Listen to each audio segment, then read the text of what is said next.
ত্রিকোণমিতি সমাধান করতে হলে যে বিষয়গুলো তোমাদের জানতেই হবে সেটা হচ্ছে, ধরো সাপোজ তোমার কাছে একটা ট্রায়াঙ্গেল আছে, ত্রিভুজ আছে এবং সমকোণী ত্রিভুজ। কি আছে? সমকোণী ত্রিভুজ।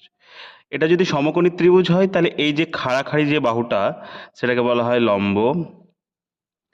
নিচের যে বাহুটা মাটির সঙ্গে সমান্তরাল অর্থাৎ ভূমির সঙ্গে সমান্তরাল সেটাকে বলা হয় ভূমি।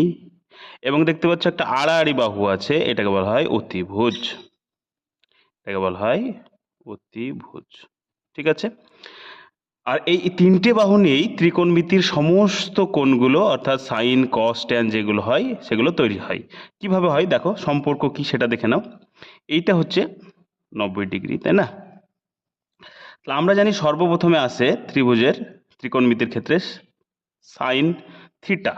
সাইন থিটা মানে হচ্ছে লম্ব বাই অতিভুজ, মানে এই যে কোণের সম্পর্ক, এই কোণটার যে সম্পর্ক সেটাই হচ্ছে সাইন থিটা। তাহলে আমরা কি বলতে পারি? লম্ব বাই অতিভুজ, এটা বলতে পারি। তাহলে সাইনের পরে কি আসবে? কস আসবে, কস থিটা আসবে। তাহলে সাইন যেমন লম্ব বাই অতিভুজ, তাহলে কস সমান সমান কি? কস সমান সমান হচ্ছে ভূমি বাই অতিভুজ, মানে এই যে কোণটা অর্থাৎ এখানে যে কোণটা, অর্থাৎ ভূমি বাই অতিভুজ। এটা হয়ে গেল কস থিটা। আর একটা আছে সেটা হচ্ছে ট্যান থিটা।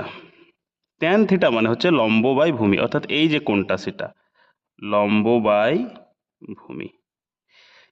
এই তিনটে রাশি ছাড়াও বা এই তিনটে সম্পর্ক ছাড়াও আরও তিনটি সম্পর্ক থাকে যেগুলো বলা হয় কোসেক, সেক এবং কট। সেগুলো সাইনের উল্টো হচ্ছে কোসেক, কোসেক থিটা।